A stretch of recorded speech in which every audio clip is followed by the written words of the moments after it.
Well, hello, everybody again. My name is Judy Browse, and I'm the Executive Director of NAAEE, and we're also the Secretariat of the Global Environmental Education Partnership. And this is part of GEEP Africa. And we're so excited about our speaker today, and you'll get to hear from her in just a minute. But this is all about environmental education for sustainable land use and water stewardship. And it is a partnership between the GEEP, NAAEE, and a number of partners. And I'll talk a little bit about the GEEP. And we also have the lead for GEEP Africa who will be joining us. So we are going to hear from Dr. Beatrice Opeolu in just a minute. Caleb's going to introduce her. And Caleb has been working with GEEP Africa. He is a PhD student at the School of Natural Resources. And we're thrilled that both Caleb and Beatrice are with us today. So I'm going to turn it over to MJ, who is the lead for the GEEP Africa team, to say a few words about the team and also a little bit about GEEP Africa. So MJ, take it away. Let me welcome everybody to our first GEEP Africa webinar. I'm MJ Kitsoilo from the University of Botswana, where I'm teaching environmental education through undergraduate up to postgraduate. We are four in the team leading GEEP Africa. We have Dodoin, who is leading a youthful organization called Green Growth Africa. We also have Cindy, who is currently the CEO of WESA, based in South Africa. And then we have Ravi, Prof. Ravi. Ravi is in Mauritius. He's also a professor in environmental education, sustainable development education. He's also in the science education. We are trying to promote environmental education in Africa, just across. We started almost 5 years ago, and we have made some progress. Our common kind of activity is this webinar. And then I'm happy to welcome you and everyone to this. And thank you very much for managing to attend our first GEEP Africa webinar. I will just be that brief and hand over back to Judy. Thank you, MJ. So happy you could be here. And it has been such a joy to work with you and the GEEP Africa team. And this is our first webinar of the year. We hope to have several more. And for those of you who are not familiar with Zoom, you can talk to us through the chat. You can also look at the closed captioning if you need translations or need help with the language part of this. And the webinar is being recorded and will be shared with everybody who's signed up so that you'll get a chance to see the slides and everything that's in it. So please ask questions, put comments in the chat. I'm just going to give a very, very short overview of what the GEEP is for those of you who might not know. It is the Global Environmental Education Partnership. Is it a collaboration between the Ministry of Environment, US EPA, NAAEE, and so many other partners around the world? And the whole mission of the GEEP is to create a vibrant learning network so that we can share effective practice across borders and learn from each other. And we have a number of partners, a number of hubs around the world. We have the Asia Pacific Regional Center, and we also have a new South Asia Center, and we have folks in Latin America that are very interested in starting a hub, and we've worked with the Ocean Affairs Council. It's been great. And we have a wonderful advisory group from around the world that bring their expertise to the table. Really excited about that. And we've been trying to provide a space for leaders to talk about environmental ed, think creatively. And these webinars are designed to offer new insights and speakers and ideas for all of us to advance our work. So again, we are trying to collaborate across borders and spark collaboration everywhere. And we also work with a number of organizations around the world. Many of us are doing environmental education, education for sustainable development, and just trying to look at how can education help us create a better future. So we like to talk about GEEP being a network of networks. because so many of our leaders have networks of their own, and we have the regional hubs, and it's a way to connect all of us. So you can visit the website to find out more at thejeep.org, and you'll find out a lot more about what Jeep has to offer, including country profiles, case studies, an ebook, so many other things, and a way to find out what is going on with the regional hubs. So now it gives me great pleasure to turn this over to Caleb, who is going to introduce our guest speaker, Beatrice. And Caleb is wonderful. He has joined the GEEP Africa team. He works with UA at the University of Florida, and she is on today as well. And Caleb is doing so much, but he is trying to advance environmental education among non-formal environmental educators in Africa, integrating traditional ecological knowledge as well as a real focus on AI. How can we use AI responsibly in our work and how to build community? So he is pursuing a PhD in interdisciplinary ecological education at the University of Florida. He already has undergraduate degrees in economics and a master's in sustainable communities, and just an amazing, wonderful colleague. So, Caleb, I'm going to turn it over to you to introduce our guest speaker. Thank you for all you do. Thank you, Judy. Um, our speaker for today is the founder and director of B Solutions and Consultancy Services, which drives impactful solutions in environmental toxicology. B Solutions tackles contamination challenges and risks, health risks, emphasizing sustainable remediation strategies.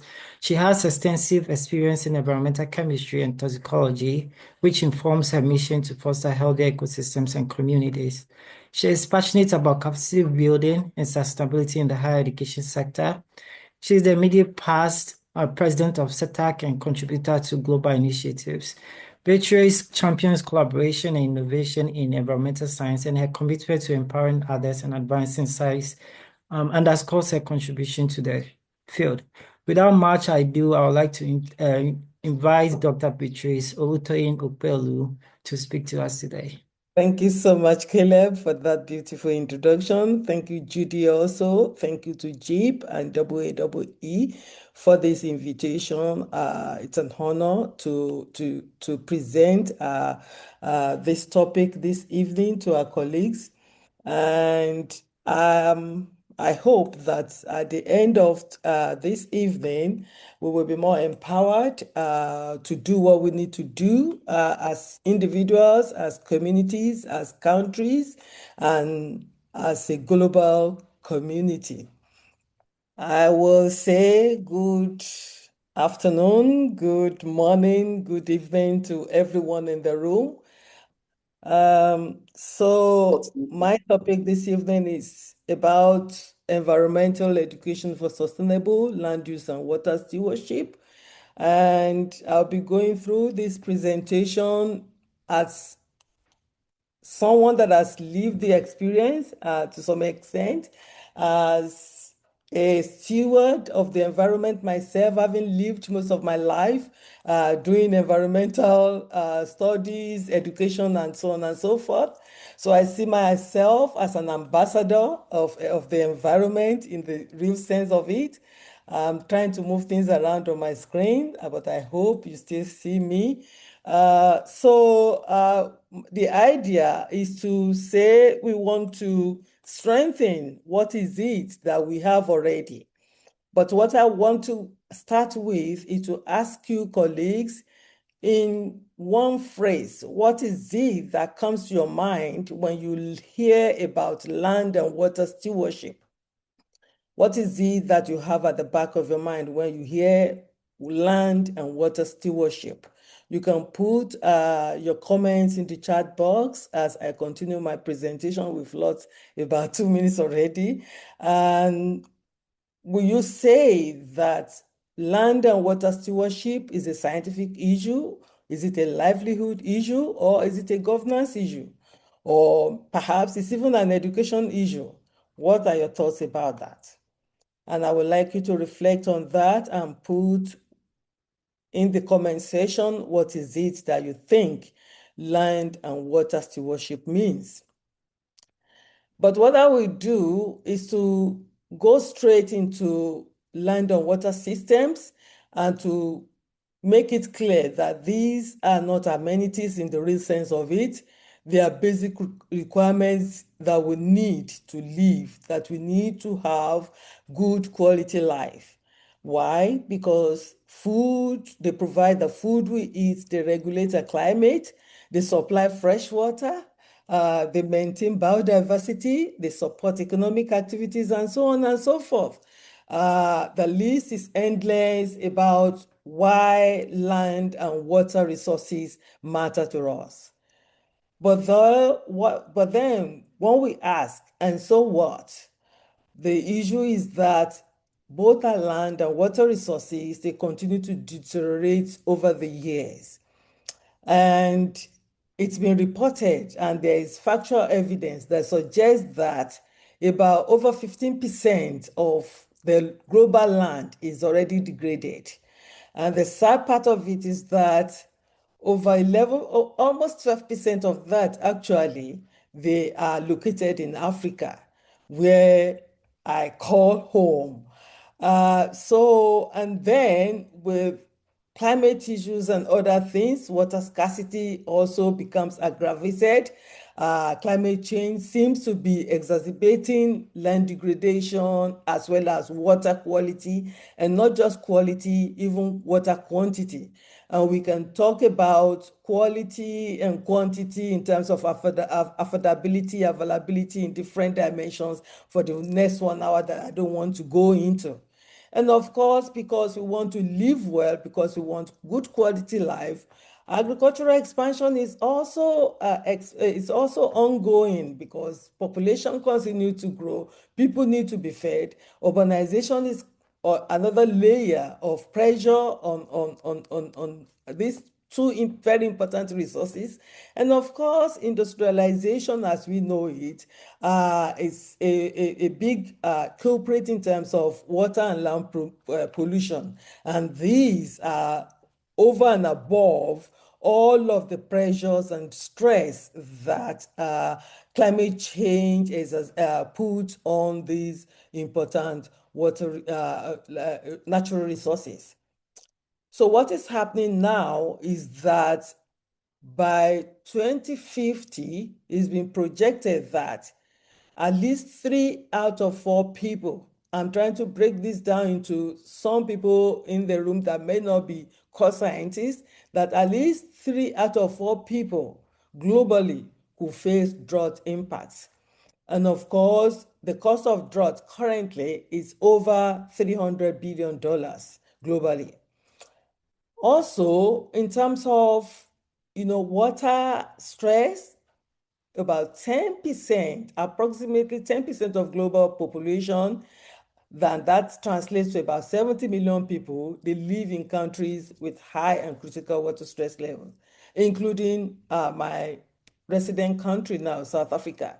And some of you in the room, you might have heard about day zero, that we nearly got to a point where there was no water in our dams, and we were going to have dry taps. But luckily we got it managed and we survived day zero of 2017. So it's a big issue. So what then do we need? The question then is, what can we do? I'm trying to place an argument forward. What do we do? What are the things that we will go through in this presentation? Is that we want to see how we can use education to equip communities, learners, decision makers with the knowledge and skills to make informed land use decisions in order to protect these scarce resources. And I'm saying awareness, not because educational awareness, we've probably heard that many times over the years, but I'm talking about systematic, intentional capacity building, in which we start to develop environmental literacy that help people to understand ecological processes and assess trade-offs and apply sustainable practices. I'll probably have to say that this presentation also is kind of some high level kind of engagement so that we're looking at these issues and some of the interventions that I will be talking about strategically rather than at operational level. And three questions that I will focus on is that what pressures do land and water systems face, and why do they matter for livelihoods and ecological health? The other one is what knowledge and skills are required for sustainable land use and water stewardship. And lastly, how can environmental education deliver these competencies effectively? So, we know by now that land and water, they are interconnected, and land use decisions often affect water quality, water availability, and flow patterns. So water availability in turn shapes what land can support and how it is managed. And so understanding this interconnection is very basic. It's foundational. And if you want to go into, deeper into some of the things that, some of the pressure, they include agricultural expansion. I mentioned this earlier on. For example, we know that almost 70% of freshwater withdrawals globally, they go into agricultural practices. So intensive agriculture is a big sector that impacts on our water in terms of availability and in terms of the quality of the water at the end of utilization. And of course, urbanization, people moving from the rural areas to where they think there will be better lives, better livelihoods and things like that. And now it's been projected that by 2050, Africa again will be home to over 2.5 billion people. So about 25% of world's population will be in Africa by 2050. And of course, we're going to be having about 40% of all children born worldwide. So for me, as the half-filled cup person that I am, I believe that is strength, that is power, if you can leverage it at the end for the growth of our world. And of course, the extractive industries and the other industrial activities like mining, energy production, they generate lots of effluents, including heavy metals. And I won't go into all of those. I've done all of the research all my life. And we know that these things are in our water, they're in soil, they're in food residues. The residues have been found in food, and they have ecological and human health risks. So these are big issues. And of course, the climate variability and change, the shift in precipitation and all of those. When I was an undergraduate, as my lecturers will say, by when climate change happens, this will happen, that will happen, but all of those are already happening right in my lifetime. So it's no longer an issue of there's no data, it's a conspiracy theory. We now have more severe weather events. We have them recurring more often than before. So these are all things that had been predicted about 20, 30 years ago already. And so this is linked to now competing water demands for agriculture and different industrial needs, as well as domestic needs for other things that we have. We need water to do. So what does this mean for livelihoods, ecosystems, and resilience? It means that when soils are degraded, there will be lower yields from agriculture. There will be unreliable water supplies that would threaten livestock. And of course, this comes also with conflicts, because people now have to fight over resources. And of course, wetlands, for example, ecological systems can be drained, they can be disrupted. Aquatic biodiversity can decline due to pollution and altered flows. And of course, the resilience of systems become degraded and lowered because of all of these disruptions caused mostly by anthropogenic activities. So the essential point is that these problems, these issues, they are no longer abstract issues. They are no longer things that we are talking about. They are things that we know directly affect human well-being, ecological productivity, and community stability. So what I will quickly do in the next 3 to 4 minutes is to show some competency areas that are necessary for us, and they're basically 5: ecological systems, impact assessment, sustainable practices, governance frameworks, and adaptive problem solving. So when we talk about competencies 1 and 2, ecological understanding and impact assessment, I have been privileged to evaluate certain environmental science courses for some universities across Africa at least. And one of the things that I find, one of the gaps that I find is that most of these curricula, they are either forwarded in an aspect of environment and not the other. For example, one may be focused on geography and geology and not on ecological systems and chemistry and all of those, or water systems. But for competencies, adequate competencies to cover what is it that is necessary. The knowledge of soil science for fundamentals, for example, is important to be infused into our curricula. Nutrient cycling, water-soil relationships, erosion processes, those are soil science fundamentals. And of course, the hydrology of the system in itself, the ecosystem services. How do land and water system provide ecosystem services, for example? All of this linked one to another. How do we understand what is our understanding of land and water systems in terms of water purification, supporting nutrient cycling and soil formation, as well as cultural values in itself? As an Africa, I know that land areas and water bodies, they are also important for our cultural and spiritual values. And of course, assessing environmental impacts and trade-off, it's basic. It's something that teaches students and learners how to compare land use options, for example, using multiple criteria, including productivity, environmental impact, and social equity. And of course, to do this effectively, they're going to be learning and also acquiring critical skilling, critical thinking, as well as data literacy, abilities to collect, to analyze, and to interpret environmental information. And for competencies 3, we're talking about sustainable practices, governance frameworks, and adaptive management.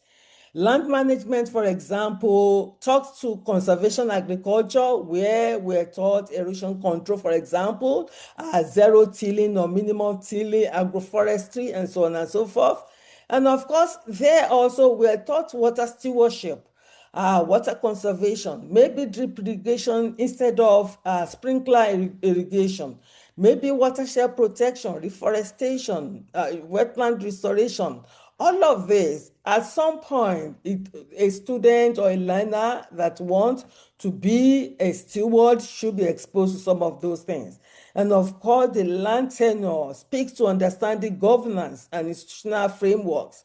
Who are the ones that gives land rights, water rights arrangements? Who owns water? Who owns land? In some places, some individuals own water, for example. And so we need to understand most of these problems. So identifying the problems and the root causes, developing and testing solutions, monitoring outcomes, and learning from results and adjusting approaches, they are important. And so we need collaboration across disciplines and across sectors to be able to effectively do that. And I will get in a moment to how. But at this point, I want to pause a bit to give you a moment of reflection that how many of our education and training systems systematically develop these 5 competencies that I've mentioned. How many? Just pause a bit and reflect. And if you're a custodian of a curriculum somewhere, how would you want to improve on the curriculum to make sure that we really raise and train environmental stewards at the end of the day. So I will ask to ask for a poll perhaps. And if you're there, you can help me with the poll. I'm going to start it right now. Yeah, of the 5 competency areas that we have mentioned. Thank you. Which one is the most important one? Or which one is lacking in the current education or training efforts that you are involved in or that you have seen?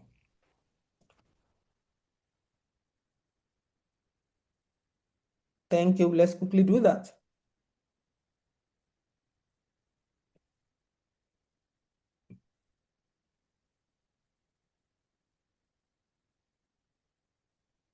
See, adaptive problem solving. Looks Good. like responses are slowing to a trickle. I'm going to end the poll now and share Yeah. results so everybody can see where Yeah. that came up. Yeah.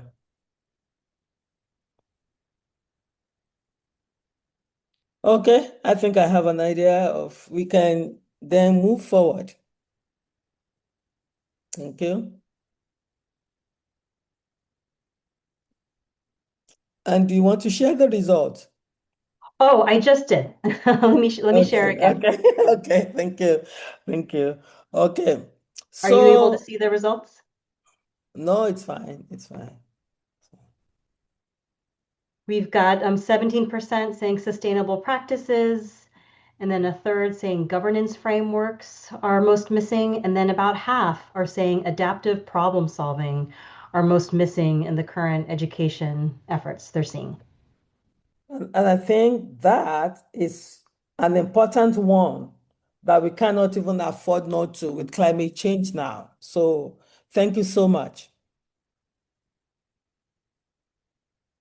So then, how can environmental education deliver these competencies? I will argue that curriculum integration is important, hands-on learning is important, community partnerships, and knowledge, use of knowledge and digital tools, they are also important. So as at this point, I believe we now have the required competencies in mind. How do we now deliver them? I will argue that environmental education cannot be confined to a single subject or a single course. It should be infused into our primary and secondary education up onto our tertiary education. This is where we kind of introduce learners at an early age, like, taking them to nearby streams, soils, land use patterns, and so on and so forth. And of course, we embed sustainability within programs that are not core environmental science courses, like agriculture, engineering, urban planning, public health. All of these courses, there should be some aspect of environmental stewardship in those courses. And I can go on to saying we can also strengthen our community-based education and extension systems in terms of formal education to reach some groups, but community approaches can reach many more. For example, we can have farmer field schools where the participatory learning, I think in Africa, we have lots of farmer field schools where extension officers goes to communities to train people. And of course, we can also approach this in terms of community water committees, whereby the communities own their own water bodies, they own their protection, they are able to resolve conflicts among themselves. And of course, extension services will be important in this way. I believe so much in experiential place-based learning.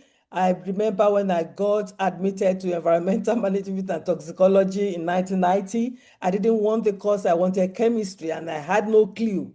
But by the time I was taken in my third year to a refuse dump to see what that what was happening, I started having interest. When I was taken on a field trip to a forest reserve in Nigeria, I kind of had an idea of what my work will be in the future. And that gave me more interest in the course. And today, it's all history today. So experiential and place-based learning, I think, is important to introduce it and to strengthen it where they're already existing in our curricula and in our planning. Of course, community-based education and extension. I love this so much. I do this a lot. I've talked about farmer field schools, community water committees, extension services. It kind of strengthens governance. It kind of strengthens protection. And at this point, what I want to do is to show you a particular table that I usually use to teach water quality management to my undergraduate students when I was fully in the university. And the idea is to give you an indication of your water footprint. So every time you take a slab of chocolate bar, there's an amount of water that goes into that production. When you take a portion of beef, there's amount of water that goes into it.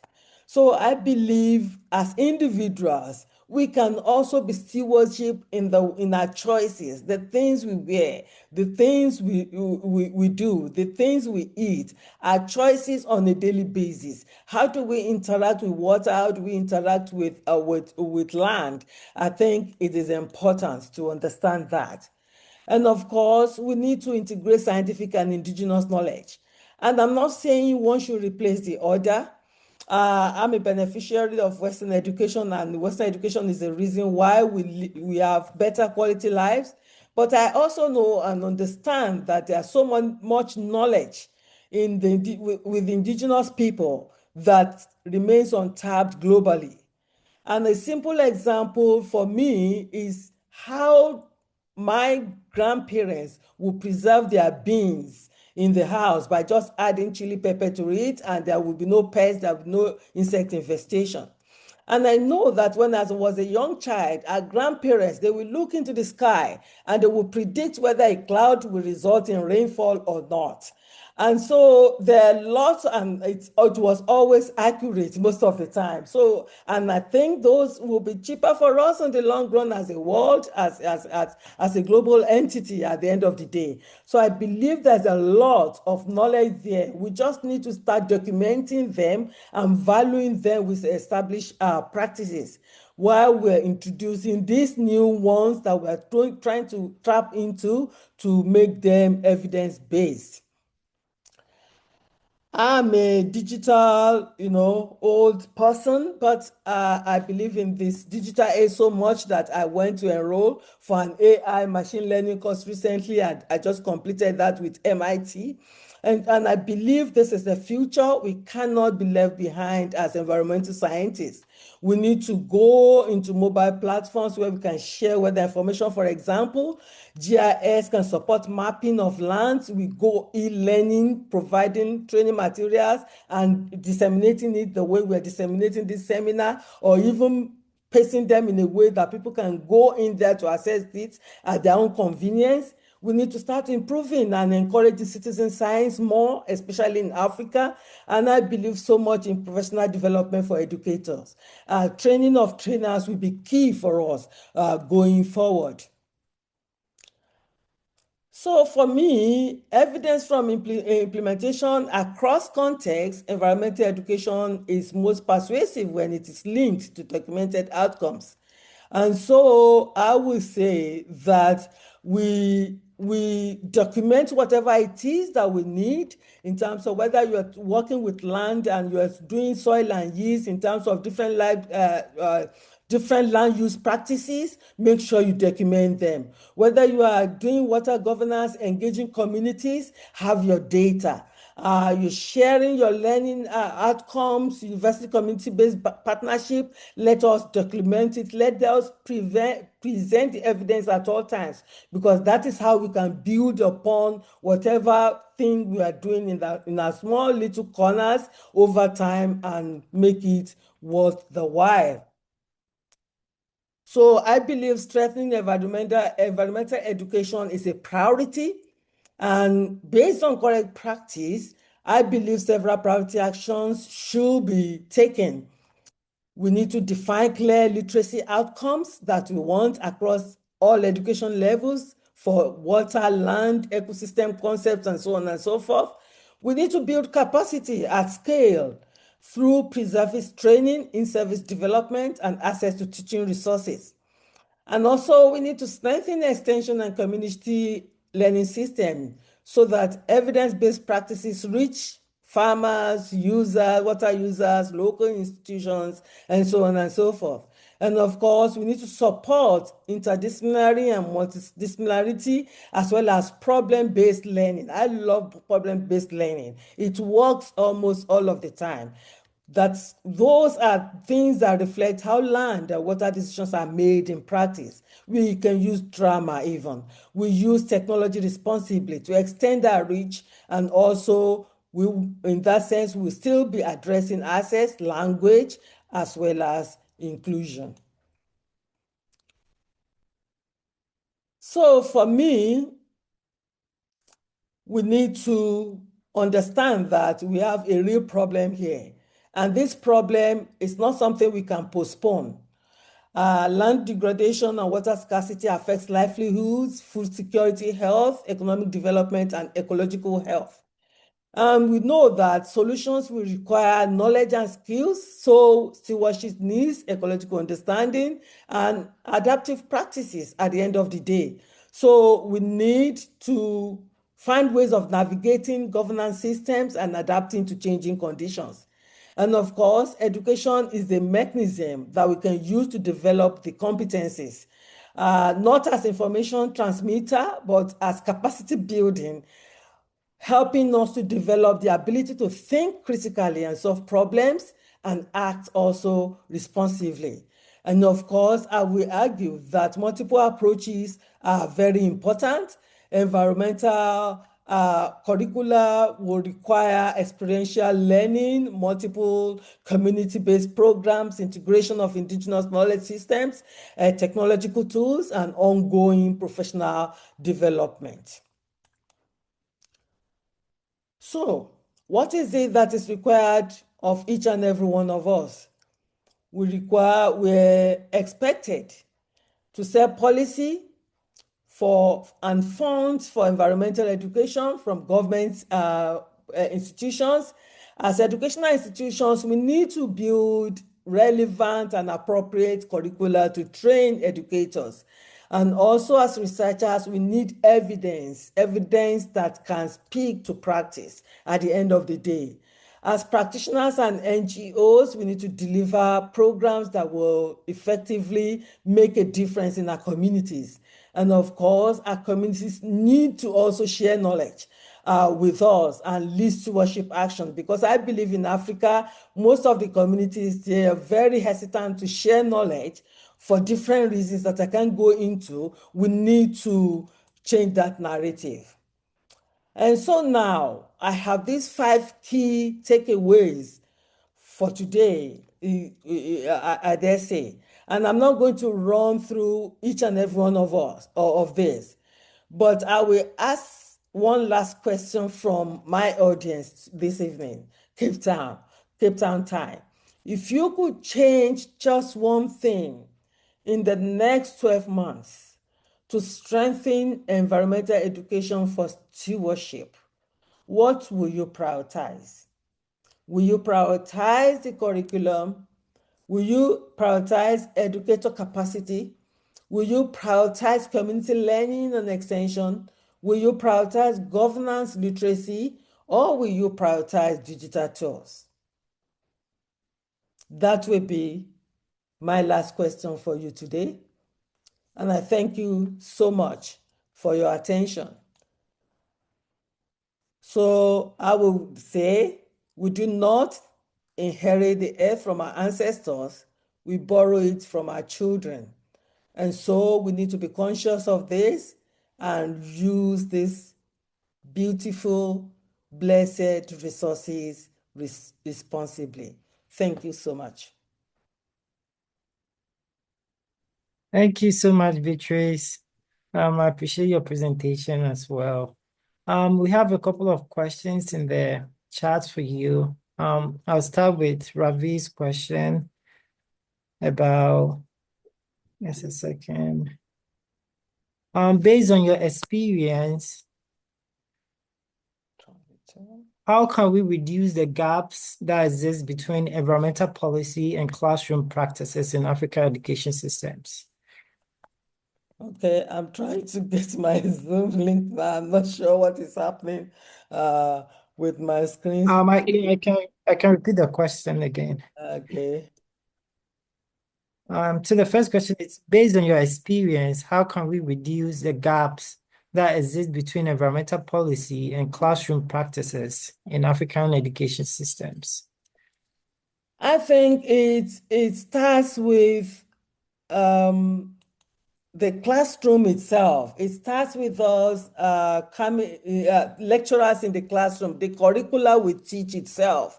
When we teach, I always argue that even as a scientist, as an environmental scientist, I do pride myself in the fact that I have the right, I went through the right curriculum for that an environmental scientist needed at the time, even though it's been, moderated, and I'm really not happy what is being offered now.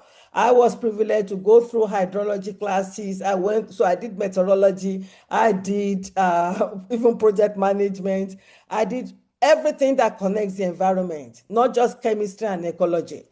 But one thing that was missing in my curriculum is the social aspect.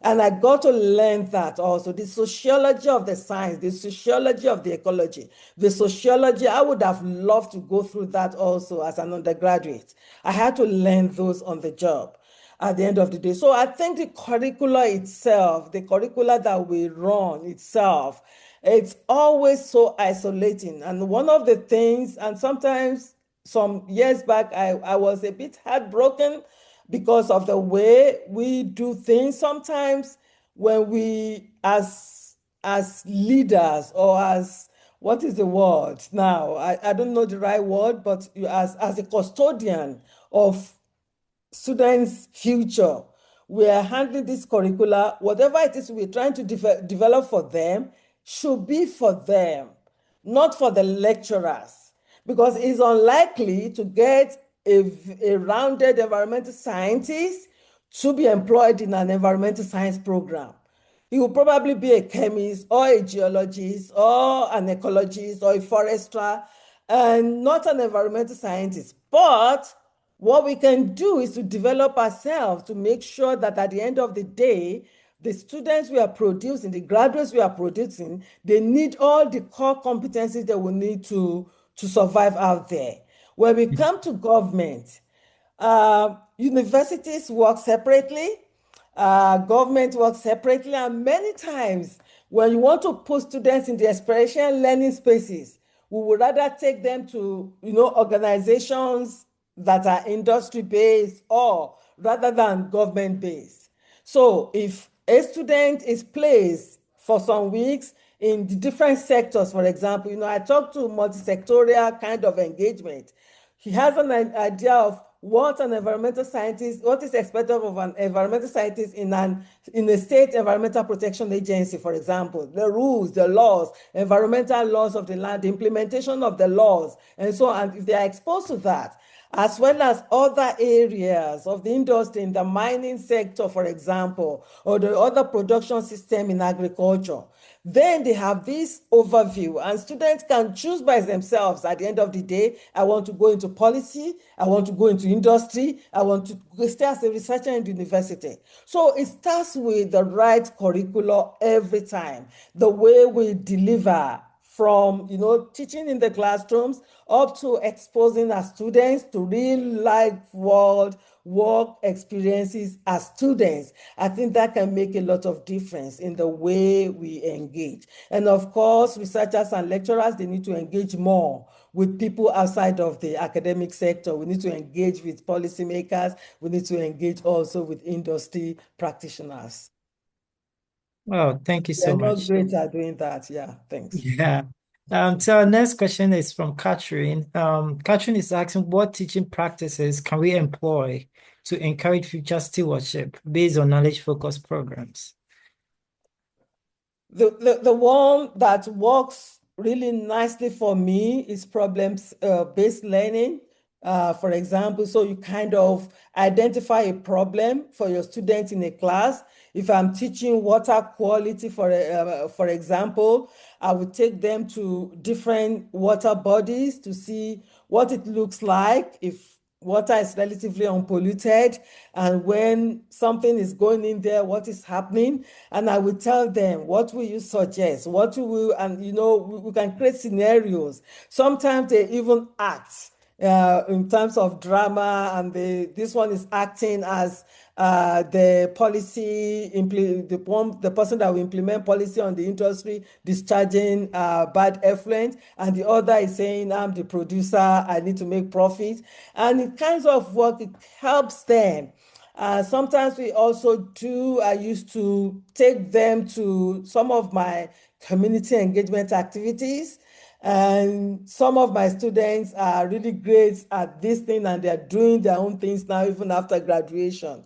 And we actually got a message from one last year that the thing you did with us 4 years ago, I'm now doing it at a larger scale, and they want to now collaborate with me again to work with them. So I will do beach cleaning with my students. If I have a grant on microplastic, for example, and we go do beach cleaning, we will see all the noodles of plastic noodles on the beach, the bigger fragments, and I will show them. And so in that sense, you are already creating a sense of giving back to community, doing things the right way. They will not trash anyhow, because they know that you can't call yourself an intellectual and you are trashing on the street, expecting the person that is not uneducated, quote unquote, to pick after you. It doesn't make sense. You are the intellectual. You should do right. You should be the steward.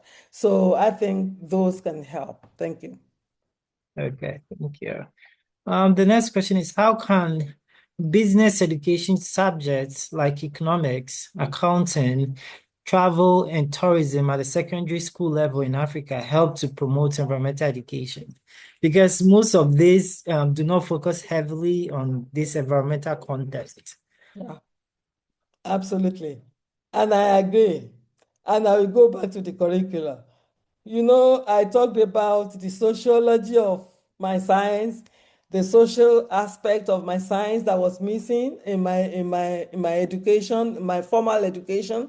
And it's the same with the business part of it. So sometimes when students are going through, even if it's not going to be core subject for the students, give them the opportunity to choose some of those subjects as elective subjects or elective courses. Business, financial accounting, for example, introduction to business management or introduction to business admin. It helps. I'm a woman today, and I think now I did mention that by 2050, about 40% of working group age, working group in the world, they will be residing in Africa. We have opportunities to create jobs, massive opportunities to create jobs across the globe. And I think with the environment now and with climate change, this is a fertile ground the way I see it. It's a fertile ground because now we can create adaptive systems, climate change mitigation, climate change adaptability kind of systems. And by this, if we're going to do this, it's not, science alone is not going to cut it. We need social sciences with it. We need business with it. And so we really need to start talking about the stewardship. I mean, tourism is a big thing. Maintaining the rivers themselves and the tourism area, ecotourism, it's a lot that we can explore in Africa. If we have the right resources, the people with the right, with the opportunity to make the rules and the resources, they are willing, there's a political will to do it, we have massive opportunities. And not just in Africa, across the globe. Climate change is real, it's deadly, but we can also, it can be a pot of gold also to our world, not necessarily all doom. Okay, thank you. So from Judy is asking, what are your thoughts on how environmental educators can best use technology responsibly, including AI, to address some of these land and water use related issues? So, like I mentioned during my presentation, I'm an AI. I am fascinated. I'm fascinated by what AI machine learning can do. So I'm a proponent of AI all the way, but I'm also a proponent of its ethical use. And I will start by saying that in my undergraduate and master's classes, in my biostatistics and statistics, I was forced to use four-figure tables to find significance and all of those. If I was using a scientific calculator, it was almost a crime. But today, who uses calculator?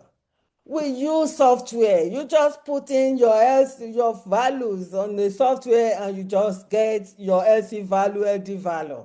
So what am I trying to say? Just the way this software has assistive technologies to us, that is what AI and machine learning should be to us. As you are the expert, you are the one with the knowledge, but you can use it as your research assistant, the way you will use your physical research assistant, the way you will use your tutor. That is the way to use AI. And I've seen stories of people writing policies of AI and, doing it unethically. It's embarrassing.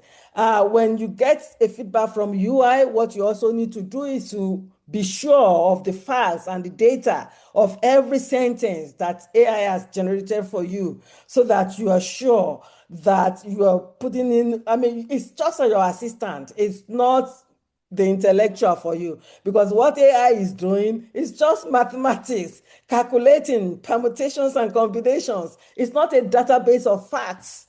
It's a database of probabilities that if I say I, it's probably will that will be next to I. It's just probabilities. So, and that's why when people say it's given lie, we call it hallucination, but it's just that it's probabilities that are working in the back end. You having the passing paragraphs with you, but it's just probabilities of words that AI is pulling together mathematically. So, ethical use of it, I will emphasize and even overemphasize that. But I'm all for AI. If you don't jump on the ship now, you will suffer in the next 6 months even. I won't even go far to 12 months because it's evolving every day. Thank you very much. Okay, thank you so much. We have about 3 minutes, but if you could answer this question in a minute, what gives you hope when you look into environmental stewardship, land and water stewardship in Africa? Is there something that gives you hope about the future of environmental stewardship in Africa? When you asked that question, I was having goosebumps. And, what gives me hope is the very smart and huge youthful generation that we have. I have hope.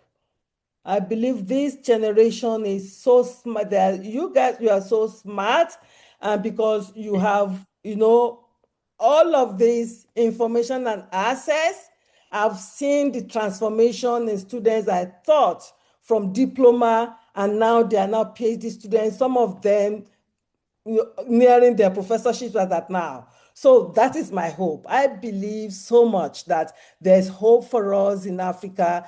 I believe there's hope for the future. I believe there's hope for our world, because all over the world, the children behind us, they're doing so well and they're extremely smart. Thank you very much. Yeah, thank you so much. Adedeyin, yeah, you can. We have about 2 minutes, so if you can keep it short. Thank you.